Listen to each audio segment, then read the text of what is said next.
Ladies and gentlemen, I'm Kimball Hooker here on the Kimball Hooker Show. We're here in Los Gatos. I have a great guest for you today. My friend, soon to be yours. I want you guys to put your hands together and welcome the fabulous multi-instrumentalist, Mr. Armando Rosales. Oh, the twirling R's.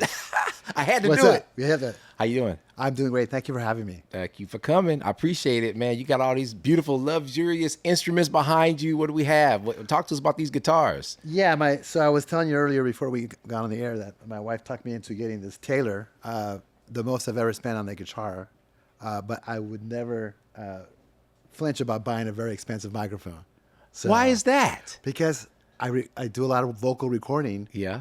And every vocalist has a different tone. That's right. You're right. So it's having a good mic collection is like having a Swiss Army knife. But these are your babies. These are my babies. Right. Yes. So I'm happy she talked me into it because I love my Taylor. I play it all the time now. Right. And then this is just a classical style guitar.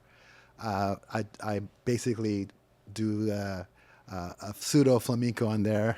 Right. Or boleros, like the boleros. the slow, Spanish music. Right. Yeah. Flamenco. So I'm kind of a hopeless romantic. Hopeless romantic. Yes. Okay, Armando, let's take us back. Okay. How did you get started?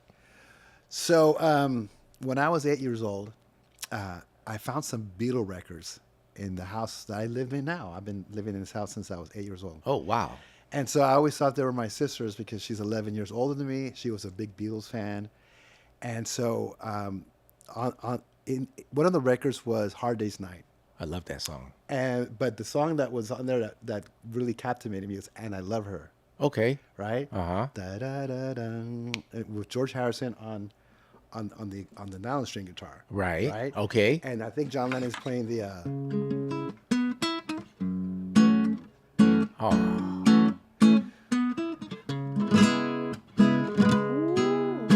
So anyway. Oh my God. I heard that. You play so well, so Well, beautiful. thank you. I heard that and I fell in love with the sound of the guitar. Right. And so I started bothering my parents. I want a guitar. I want a guitar. And they finally got me a guitar, and it was the jankiest. I think it was a Tijuana special because we have family in San Diego. I think they Right. crossed the border, got me this Just to get it guitar. for you. And it was a steel string guitar. The strings were this high off the neck. Oh my goodness. I was bleeding to play. Right, And I didn't progress. I think maybe I learned Jingle Bells. That's about it. But you was in love with it. I was in love with it. So I Yeah. kept bothering them. And thanks to my brother, he knew someone that had a used classical guitar. Right. And a classical guitar is a really good instrument to learn on. Mm-hmm. It has a wider neck. Right. And it has a nylon string. So the metal strings are kind of rough on, when you're starting. When you're starting. You don't right. have any calces, right? Right. So that's when it took off. Oh wow. So you were really young. Oh, yeah. So I was in my early pre-teens when I Mm-hmm. started playing. And music's always been, that's my passion. So does anyone in your family play? So my cousin is one of the original members of Malo, Leo Rosales, Okay. and then my uncle, he was Edgar Rosales, who was in the Cal Jader. Cal Jader is a big time Latin jazz Right. vibraphonist. Okay. And so my uncle played congas. So we do have some music in our family, and I have my cousin who has a blues band. And I have a niece who's really good. She's up and coming. She goes by Lisa Soleil. I think that's how she pronounces her. Spanish music? No, it's like pop R&B. Oh, okay. English and Spanish. You guys be on the lookout for that. Are you Yeah. producing any records for her? No, I want to work with her. Okay. I let her know. Right. Whenever you're ready. Right, you're there. But she's doing her thing. So I support her and give her a lot of love. So we have some talent in the family. Okay, cool. And so let's dive in on some of the projects that you've done before this. Now you have a long history. I know yeah. this, but we're gonna talk a little bit about that. Talk to us about some of the projects that you've had your hands on with producing and writing, and you've been very instrumental in. So you brought out some of these CDs from my past. Samila. Anyway, Semilla. No, so Semilla is a recent salsa compilation from Latin Bomb Records. They used my studio for vocal recording. Okay. So I was more of an assistant. Okay. Right. But again, having those microphones Right. and those great preamps and all that stuff, they love the sound of that I get in the studio. Right. So he does use my studio for vocal recording. Oh, nice. Okay. So and then they have two other projects coming out. So this is a compilation, but some of the artists are releasing their solo CDs. Oh, got it. Right. Got So this is a compilation of singers, and each singer is releasing their own thing. Oh, got it. Right? Separate. Separate. Right. So I did that, and then what you have there is a Spanish Fly. Yeah. So yeah, Spanish Fly. We go way back. Talk to us about that. So anyway, I work with Ak, or as everyone knows, Aki Aki Star, Star. right? So Aki was in my group. We were called Higher Ground Wow. back in the day, and so and I knew Milo, the singer from Spanish Fly, Right. through a family member. So I kind of got them together. See, people don't know the history of this. So Yeah. you gotta tell it like it is, man, because there's so much gossip going around out there. Anyway, yeah, Spill so- the tea. So I got them together, and Aki just jumped ship and left Higher Ground and Right. joined Spanish Fly, Sounds like which it. is fine. It was a great opportunity for him. That's a good move. Yeah, yeah. Good move.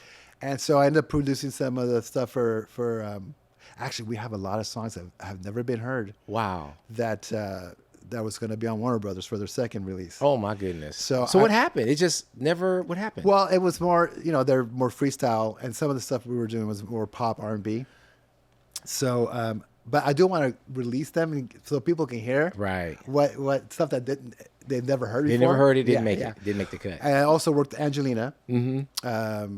She actually she came in and auditioned for "Release Me," her big song, Right. at my studio. Oh. I don't know why. I don't know why they came to my studio to Interesting. audition singers, because they were based in San Jose. Because those expensive microphones you have. No, I don't know. Back in those days, I don't have the collection I have now. No. Yeah, I only had a few good mics. But yeah, I was fortunate to be there. We were auditioning. I said, yeah, I think Angelina sounds good. Wow. And she ended up You talking about the 80s or early 90s, early 90s. Wow, those or are mid good- 90s. God, time Those are flies. great times. Oh, yes. And what label was this for? That was for Upstairs Records. Upstairs. Yeah. Okay. In San Jose.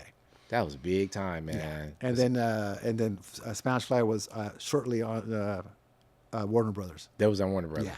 Got it. That was with John Lopez. John Lopez. And Joe. Yeah. Joe, right. Yeah, Upstairs Joe Records. is his wife. And yeah. Right. I guess Josephine, maybe. I don't know, actually. Something But like Joe, that. Yeah. Right. Got it. Okay. So you have a whole lot of records here, which is, it just is a testament to like the longevity that you've had being in this music game. Music is not for everybody. Oh, no, it isn't. You know, it's not. I would say it's not for the meek or for the weak. No. It's really not. You know, you have to have a strong heart. You have to have good talent, a lot of patience. But let me ask you this: so where music came from, as opposed to where it is now, in terms of technology is concerned, we're fusing this together. My question is, so you had to learn how to play. You had to understand music for real. Yes. And yeah, you could play keyboards and drums and guitars and sing and write and make your own composition, right? But nowadays, you can use Suno, you can use AI, you Yes. can use different technologies to kind of simulate or put together a song. Yes. How do you feel about that? And where is this taking us? Okay, so there's always two camps. You got to have the people, and not just in music, because AI has touched every part of life, right? In the business world, people are using AI. Right. Companies are using AI. Right. And in music, like you said, Suno, right? I think it's not going anywhere. It's here to stay. It's here to stay. So you can say, I'm not going to use it. I'm going to be a purist, or you can embrace it in a way and use it as a tool. So I don't mind running some of my old songs through Suno, songs that maybe were recorded 30 years ago, and get inspired. Is this cheating? Well, I guess in a way it's a little bit cheating, getting arrangement ideas, right? But then you put that human element. That's what I think is missing with AI, is that human element. Still, it's not perfect yet. But it's so scary that in a year from now, it's going to be. But okay, but how do you control it? Like, how can you control something that was never yours to begin with? And how can we, I guess... So I think the difference is, so you have a lot of music that's being released now. That's all AI generated, right? anyone that works with AI, it's all about the prompts, Right. What you prompt, right? So I'm giving it stuff that was well produced. The idea was there, the melody was there, everything's there. Originally. Original. So Right. all it's doing is giving me variations of my idea. But then you have people that don't have a lot of music skills, who are not giving it a lot of input, and say, I want it to sound like this and this and this, R&B, hip hop, or urban, Right. whatever, right? And a lot of harmonies, and I want an acoustic guitar, or I want this kind of guitar, I want horns. And so AI is going to give you that, but you're not giving it a lot. So it's probably going to, like we were talking about before we started recording this show, they're probably taking ideas from elsewhere. Because you're not giving it a lot. Because you're not giving it a lot. You're not giving it much. And so who knows where all these ideas are coming from, right? Back in the day, you know what we used to say? Garbage in, garbage out. Exactly. That still holds true. It still holds true. So when I put in my stuff, I know I'm giving it stuff that was really well produced, finished arrangements. Right. All I want to do is like see what I can do to update it. You know, Right. give it some new life. You know, inspire me to redo the music that I think is good, and bring it up to date. So do you use live musicians? Yes. What's So- the advantage with using live musicians versus just telling AI, hey, I want these horns like this. I want these percussions like this. Okay. What's the difference? The difference is the quality of the sound in like with Suno is very lacking. So it doesn't sound natural yet. Like for horns, the trumpet, the high notes of the trumpet are probably too high, where a normal horn section wouldn't write, a arranger wouldn't write that horn part that high. Do people care? And do they know the difference? A No, trained no, ear. No, people don't know the difference, really, I guess. Uh-huh. But I do. And I love doing music, and I'm passionate about it, and I want it to be as organic as possible. The consumer, it seems like, just from, because I'm a musician and an artist, Yes. but also I enjoy music too for listening. So whenever I hear something that might not be perfect, that's part of the creativity. Yes, It's not perfect. it's not perfect. No. And you can hear the inflections that's like, that don't really go with this. Yeah. That doesn't, I know. Yeah. But then people, they appreciate that. Yeah. Kind of like when records were first used for mixing in and sampling, and it was a little off, just a little bit, and they could speed it up, slow it down. They had control over it, but not really, because it was new. Breakdancing, Oh, yeah. the Beat Street, and all that kind All of that stuff. good stuff. Yes, I used to DJ back in the day. So And so a lot of times when we create anything, the imperfections is kind of what we actually like. No, I mean, and that's another problem is, and I'm guilty at times as well, right? You do 20 guitar takes and you piece it together to make Yeah. it sound just as good as possible, but sometimes it's the mistakes, the imperfections that Right, make it the sound good, imperfections. right? Mhm. Because it sounds human. Right. That's what Sting just said. I heard him in an interview. Really? Yeah, it was Yes. an interview that he said. It was I want to say, was it Roxanne? It was one of those songs that he did, and in the background you could hear somebody screaming, and you could hear somebody, but I didn't really notice it until he said anything. Yeah. And when he said it and he replayed it again, I said, "Oh my gosh, that's what that is."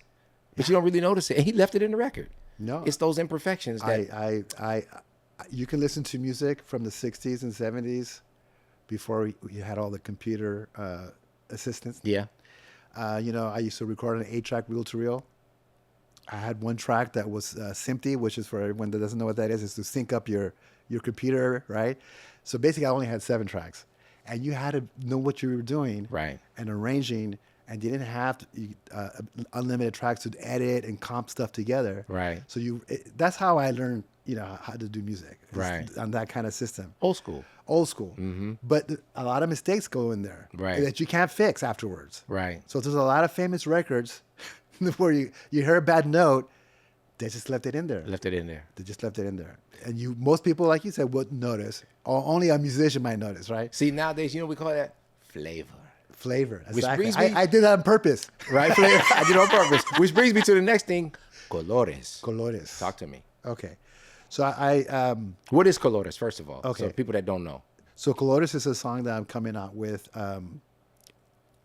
Should I tell how the Yes. yeah, okay. Yes. So actually, you asked for a song Yes, I did.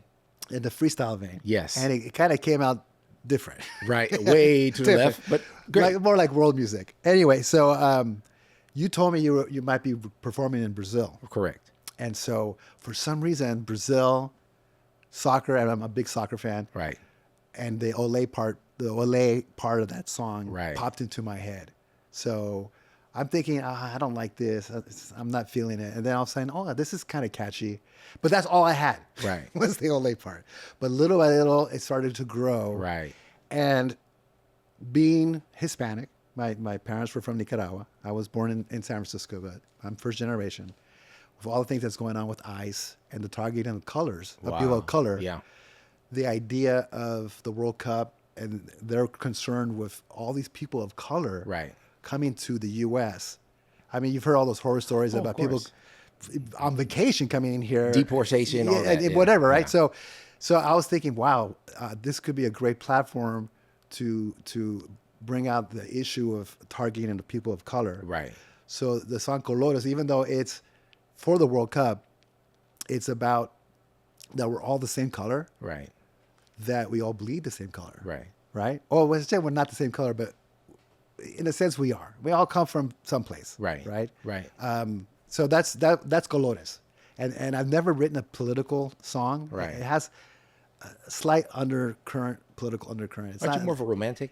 emotional. I'm a hopeless romantic. Right. Yeah. Okay. So this is kind of new for me. Right. And promoting a song, it's also new. Right. I've never had to like really push. It's all new to me. Right. Back in the day, I would be with record labels. I wouldn't do anything. 92.3 to beat. Yeah, I give them the music, and they did all the work. So Right. I'm learning from scratch how to do all this and Right. social media.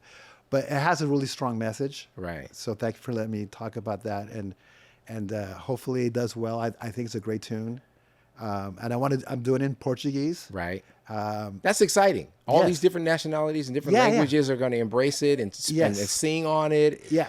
And that's something I think we all need. Yeah. So For sure. so it's a good tune. It has a really good message. A really good message. Yes. What's the due date or the future? Well, the World Cup is in June. Right. So I'm running out of time. Right.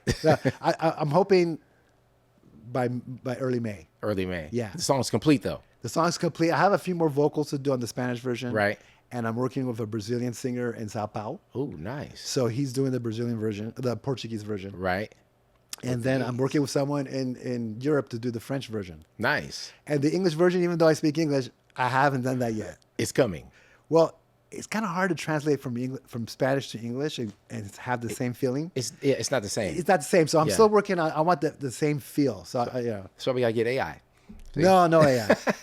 Actually, I tried. It didn't sound good. It didn't sound good? Oh, boy. Got to translate that. We'll be right back. I'm Kimball Hooker, Armando Rosales. We'll be right back. 2 and 2, KCAT.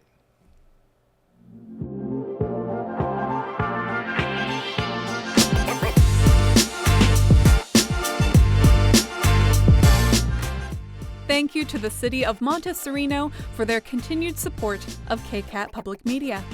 The City of Montessorino has enabled KCAT to inspire, educate, entertain, and inform our community through the magic of television and digital media for over 38 years. Thank you. I'm Kimball Hooker on the Kimball Hooker Show. We're back again with my special guest, Mr. Armando Rosales, multi-instrumentalist out of San Francisco, and we're just sitting up here chopping it up right now, talking about records and music and production, how he got started and where we're at today. We wanted to actually kind of pick up where his new song, Colores, is, because it's pretty foundational for different nationalities, Brazil, the Cup, World Soccer. But I want him to speak more on it and kind of where this is actually formulating from. So when I think about that song and the history that it can bring to people, I think of it can, like, generations can embrace this. Yes. That's what I think. Yes. You know, when I hear about it, the lyrics, and then in terms of what we need at this time too. Oh, definitely. You know, the world that we're in right now, I don't think we're in a good place right now. No. Horrible. So, and that's what was the inspiration. Yeah. I when I used to play 5 nights a week in a Latin band. Yeah. In my youth, Did you miss that? No, actually, I reason why I quit playing was that it became a job. It felt like a job, right? I feel like a job. Like 5 nights a week, Tuesday or Wednesday, Wednesday, Thursday, or Wednesday. Some of those nights were like you're playing to empty tables. Yeah. Maybe a few drunks. That's hard. That's hard. Yeah. And then you're like, what am I doing here? This is not why I There's got more into in music. you than that. Yeah, so that's when I started concentrating on composition and writing music, getting my recording studio up and running to a higher level. Right. So, but it was tough. But I was playing at this club called Club Elegante in San Francisco. It's now called Club Malibu in the Mission, and we got raided. Really? Yeah. The night of you playing? We were playing. It was probably a Saturday night. That's never It was happened to me. it was a full house, right? And ABC came in there. INS. I forget who else, but SFPD was there. And we're on stage, and we're like, what the heck is going on, right? And so we basically, you guys need to stay there. So we were sitting on the stage watching them basically bust people with drugs. I'm sure there were minor people under 21, right, that got busted, and people who probably weren't documented. Right. And then one of the police officers kind of treated me in a bad way, and I said, I was born in this country. I have every right to be here. So I've never forgotten that. Right. And the interesting thing is Armando, who sings on Colores. Now Armando is Cordoba. He sings with Pacific Mambo Orchestra. Oh yeah. Okay. He's won a Grammy with one of their CDs. He was the percussionist drummer at the time, and he was underage.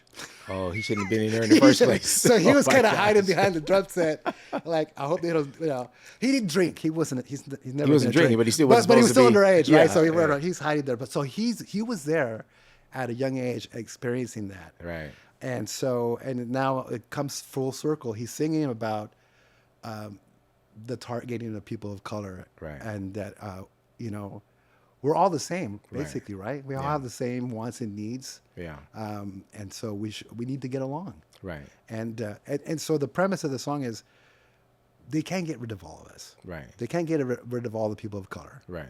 They can try, They could try. but they're not. It's not going to be successful. Yeah. And that we need to get along. So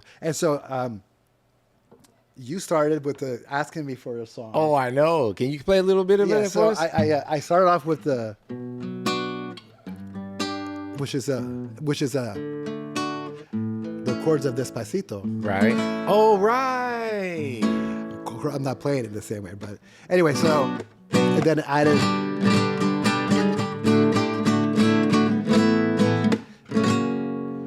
and so that's how it started. I started, building the song, but hey, Right. those chords are kind of boring after a while. Right. Just the same.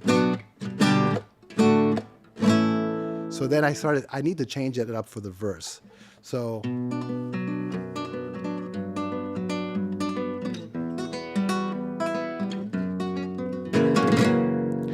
So I changed it up a little for the verse so it can be more melodic. Right. I didn't have a melody yet. All I had was that ole part. Right. And then I had the chorus part. And then I asked my wife, she was studying in Colombia, Spanish. She was on sabbatical last year. I said, would you ask some of your professors if they know how to write lyrics? I can't write in Spanish. Right. To translate that. Right. That's my second language. So she found someone in Medellin. Oh, nice. The birthplace of Pablo Escobar, right? Yeah. Anyway, so. You play so beautiful, by the way. Oh, thank you. Anyway, so he's been a godsend. Wow. We've been doing a lot of songs together. And so I told him, I said, he's not from here, so they're not having the same issues like Right. with Trump and Right. Anyway, but I said, I want to write a song about colors. Right. And this is the theme. Right. And he wrote some wonderful lyrics. Fabulous. Fabulous. Yeah. I mean, he did an excellent job. They're very deep, Right. but still, if you don't want the deepness, an average listener might not even pay attention. Some people don't pay attention to the lyrics; they just hear the melody, they hear the hook, and then sometimes, hey, what are they actually singing about, right? Right. That's secondary. Yeah, exactly, right. So I didn't want it to be like overtly political or anything like that, Right. Because it's more about the music. I think you can get more outreach that way. And so, and then I asked Armando so we're named my namesake. I say, can you come up with something? Here are the lyrics, and come up with the verses. 'Cause I don't have any idea. Right. It's a clean slate. You go to town. Right. And he did he did a great job. And Just in Portuguese. no, this is the Spanish. Oh, Spanish. Oh, Yeah, got so it. the Okay. actual Portuguese version, he's using the Spanish version as the guide. Oh, melodically, right? Okay. So he came up with the Spanish, the melody for the verse in Spanish. Right. I gave him carte blanche. I So said, there'll be two different versions just on that. so Spanish and the Portuguese. There'll be a Spanish version and a Portuguese version. I'm hoping the French version right. and an English version. And an English version too. I would love to have more languages, but Yeah, it's right. difficult. It's difficult to translate that. Well, not just that, but finding singers that can sing in Portuguese. True. Or finding a singer that can do it in French. Armando can do the English version. Yeah. So the English version is, that's I'm not really concerned about. But, Right. There's but plenty the of people. but the French is like it's. I don't know too many French singers. Do you? No. Okay. No. Or Italian or Or Italian. I mean, I would love it. All the countries that are really big German. into soccer. yeah. Now, just because those countries might not be having some of the same issues that we're having in this country, Mm-hmm. racism is everywhere. Oh, it was still going Everywhere, It was everywhere. Yeah, that's everywhere. So I think every country has issue with race, and there's marginalized communities Yeah. in every country. Yeah. So this is about them. Yeah. True. and And it's so- never really been addressed, really. I mean, Marvin Gaye did some stuff way like 40 years ago or something like that. But yeah. Oh, but yes. But don't forget Sam Cooke. Sam Cooke, yeah. That one song of his. yeah. But I just think music in general has strayed away from that. But but it hasn't gone anywhere. What happened is social media took it over because now you got your Instagram, your TikToks, and your Facebooks or whatever. They have these little skits and things about racism, so it's still there. No, it is. It is. It's still there, but very well and prominent. It's on the news. It's everywhere. But musically, I don't really see it being touched on quite like that. Yeah. Well, Like well, the it was activists it was very hard. It was a great show, the halftime show for the Super Bowl with Bad Bunny. Mm-hmm. Bad He kind Bunny. of touched on that, the different countries that Yeah. we're all Americans. Right. We're all of different colors. Right. But we're all part of the fabric of this country. Right. Right. I mean, if we didn't have this fabric, we wouldn't have all the things that we have now. Right. Right. It's multicultural here. Yes. Everything is here. I mean, food, the culture. Yeah, my favorite music, jazz. yeah. Or the blues came from this, the South. Yeah. And so you can't take that, imagine you not having that. That's a fabric. I mean, it's like anything else like that we enjoy here. Like if you look at even just the food, right? We have Chinese food, we got Mexican food, we have Italian food. I mean, all kinds of different food. So you take that and you go, no, you go back to your country with that, and you go back to your country with that. Well, then what is the U.S.? Yeah. Right? So you have a song that addresses that. Yes. That. Yes. Right? Because Yes. all the different people that come here from different countries, they bring something here that's Yes. unique that Yeah. wasn't here prior. And that's what makes this country great. It makes this country great. Yes. Right. Well, what made this country great? It is a great country. And we can go back to that. I mean, I'm hoping this is just an aberration, and Yeah. that we'll go back to what the message on the Statue of Liberty. Yeah. That all are welcome, and we all can bring something to the table. Yeah. Bring it back to the music. Okay. Yes. So when we talk about what you have in terms of your studio, being able to bring different artists and singers and vocalists and Yes. performers and things like that in there, how do you assemble that in a way? Because a lot of people don't understand this, but I want you to verbalize it as best you can. Okay. How do you take so many people, right? Like so many different people that come from different backgrounds that might play different instruments, sing different types of music, and assemble them to make one project. So I think what I've learned, I think this happened during COVID, right? Mm-hmm.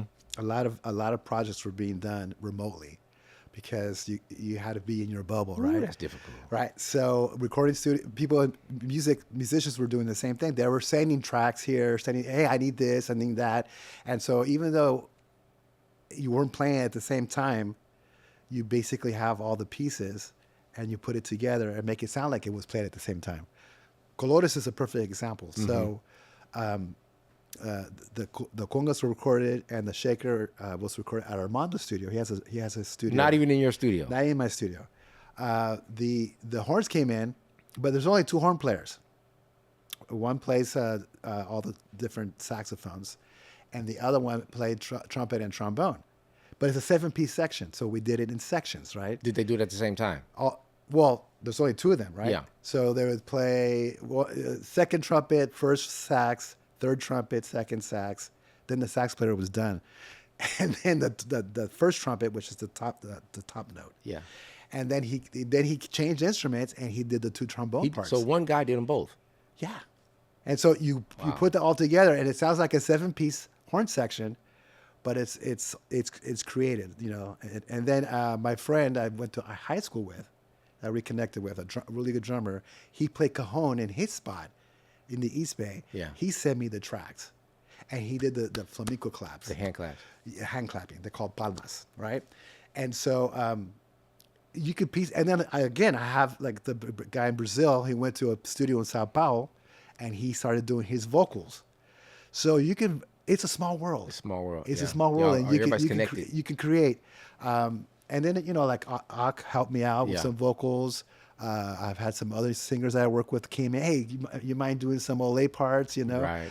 I had Olay parts recorded all over, even in Saudi Arabia. Oh wow. I had a Oh, my gosh. I had a friend in Riyadh. I said, "Hey, can you do some Olay parts for me? I just needed to sound like a stadium full of people singing." So really, technology is what you make of it. Yes, People complain and they say, "Oh, it's messing things up." That's all relative to what you think. it's just a tool. It's a tool. It's a tool, and in the right hands. So you're not scared of AI. Oh no, not at all. You embrace it. I embrace it. I mean, it's not going anywhere. So you can use it as a tool. Otherwise, you might get left behind, unfortunately. Like we were talking about earlier, I mean, a lot of songs on Spotify are probably all AI generated, and they don't disclose that. I think they're going to start filtering that out or disclosing that it's AI generated.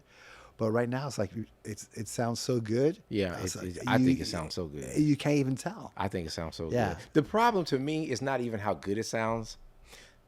The problem that I see is money. Yes.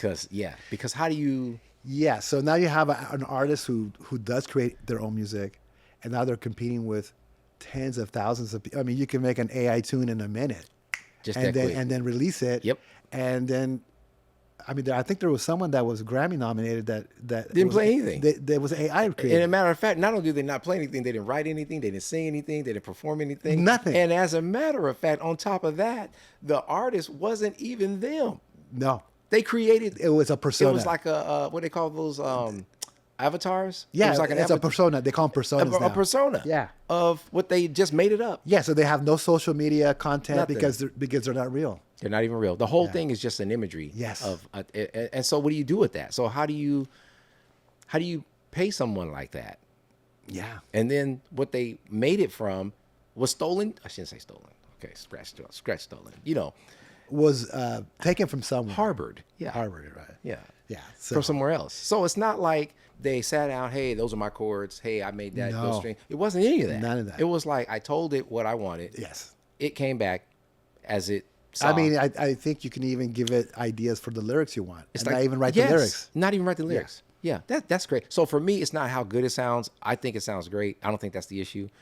I think, especially when people don't really care, it's like people go, "Ooh, I like that," and it's subjective. Music is subjective. Yes, it is. It's about taste. Yeah. I like this. You say you don't like it, but I do. Yeah. Okay, but money wise, in terms of royalties, and Oh, yes. that's a problem. That's a big problem. It's a big problem. And how can you get your music heard residuals, with, your with royalties. all this music that's out, inundated with all this AI music? It's a lot. It's a lot. It's a lot. And then to make it so that there's you know my production from your production from this production, and we're all using the same Harvard, Yeah.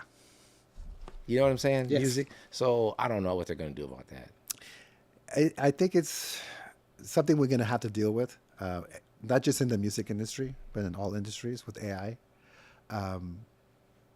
But it's not going anywhere. So it's like either you get on board and make the most out of it and use it as a tool. True. And you're going to have people that create music like that.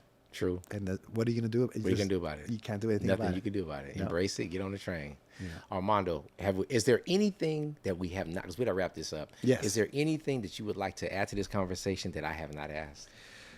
No, I think you did a great job. I'm happy to be here. Thank you for having me.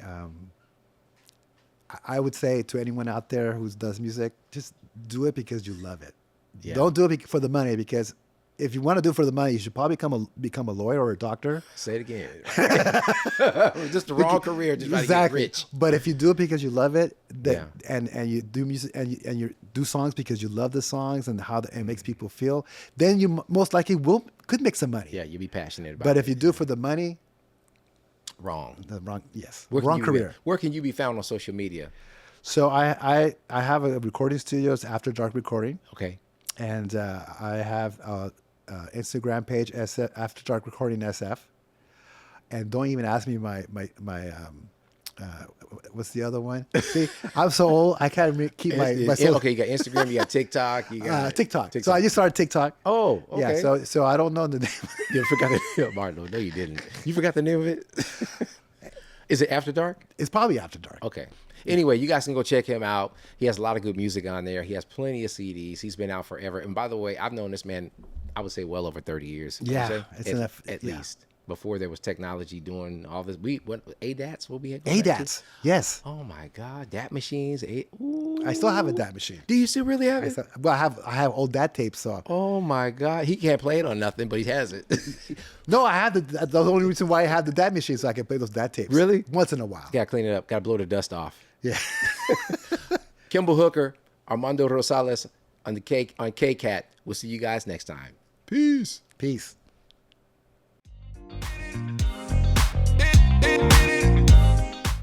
You just heard the Kimball Hooker Show here on KCAT Radio.